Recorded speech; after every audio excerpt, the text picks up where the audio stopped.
my name is Gabby and welcome back to my channel, or if you're new here, then welcome to my channel. And today's video is going to be the mid-year book freakout tag, and then I'll give my rating stats for the mid-year afterwards. I will have the creator of this tag linked down below in the description, along with links to some resources, and yeah, let's go ahead and get started here. The first prompt of this tag is the best book that I've read so far in 2024, and for me, that is between two books right now. Take a Hint, Danny Brown by Talia Hibbert and Outdrawn by Deanna Gray. But when it comes to non-fiction books, my favorite is They Called Me a Lioness, and when it comes to manga, my favorite is Kaiju number 8. As for the best sequel that I've read in 2024 so far, Take a Hint, Danny Brown is technically a sequel, though it is very much its own thing as well as the second book in the series. I also did really like Hunting by Stars by Cherie Dimaline, and I'm currently reading He Who Drowned the World by Shelley Parker-Chan, which is definitely taking me a while to read, but it is very much worth it and it's going really well so far. A new release that I haven't read yet but want to, there are so many, I kind of don't even know where to start. Mirrored Heavens is currently on my summer TBR. I also still need to read volume 9 of Skip and Loafer, and something that I haven't hauled yet but really want to is Wish You Weren't Here by Erin Baldwin. My most anticipated release for the second half of the year, this one is actually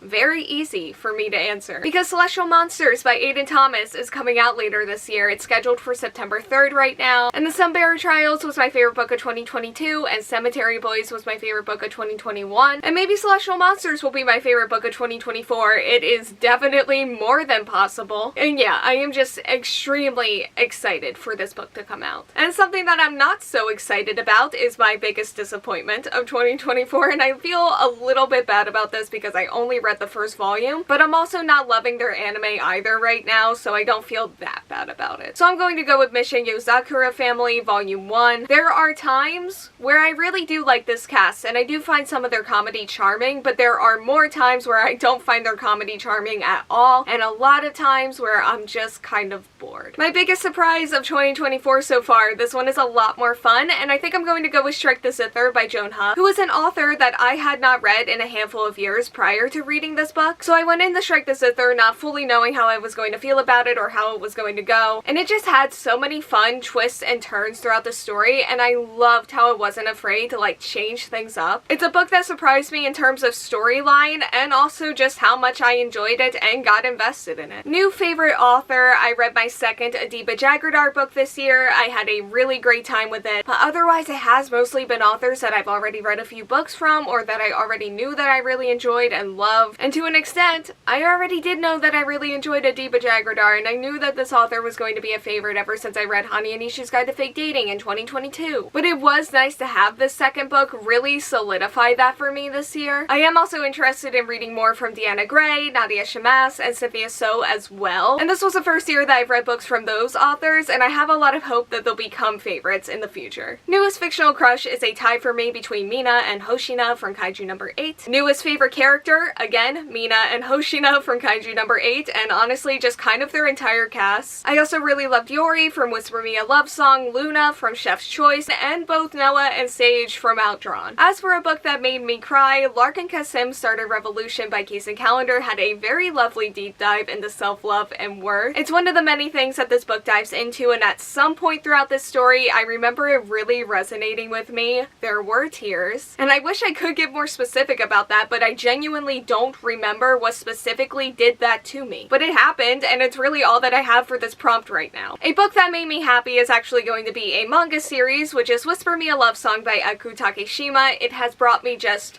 so much joy with just their characters, their humor, and all of the wholesome moments. I also really love and adore You and I Are Polar Opposites for very similar reasons as Whisper Me a Love Song, and The Do's and Donuts of Love by Adiba Jagradar also had a ton of light and fluffy moments as well. My favorite book to movie adaptation, it's not going to be a movie because I don't have one, but we're going with Kaiju number 8 again for their anime adaptation. It has one episode left to air at the time of filming this, but I've been having so much fun with this show, and I'm very happy with their adaptation, from the animation and the music to the voice acting and just the way they're adapting the storyline. And it feels like they have a lot of support, a lot of backing, and people that just want them to succeed as much as I do, and I love that for them. The most beautiful book that I bought this year, this is always a hard prompt prompt for me, so I'm just going to give it to my one and only pure cover buy that I've had so far this year, which is Feybound by Sarah Ella Rifi. I love the way that this looks, and it makes me want to get so lost in the world and all of the fantasy that it has to offer. What books do I really need to read before the end of the year? My answer is all of them, but more specifically, I really want to read the Avatar: The Last Airbender comics at some point this year, preferably soon, but we'll see how that goes. There is a lot of them. Again, Skip and Loafer Volume 9 for sure, Celestial Monsters for sure, Loveless by Alice Oseman, and yeah, there's a lot, and my brain hurts even trying to think about it too much, so I'm going to stop naming things now.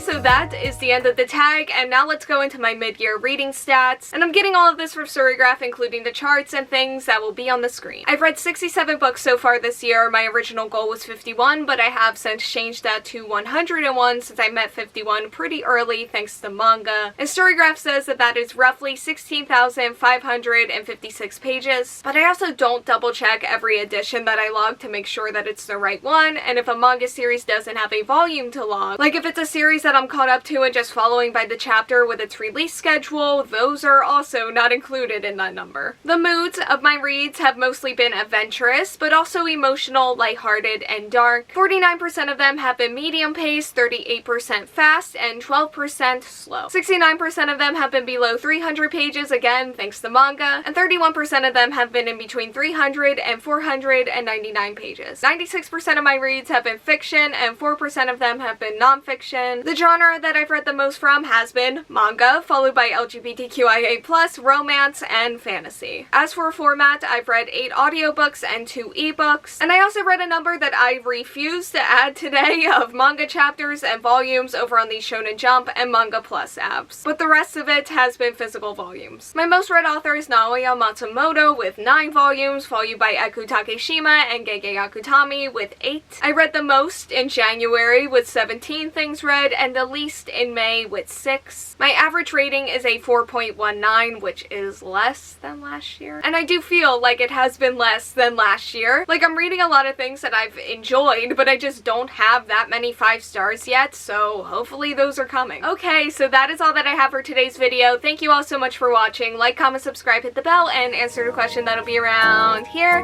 if you want to do that, and hopefully I will see you here next time. Bye!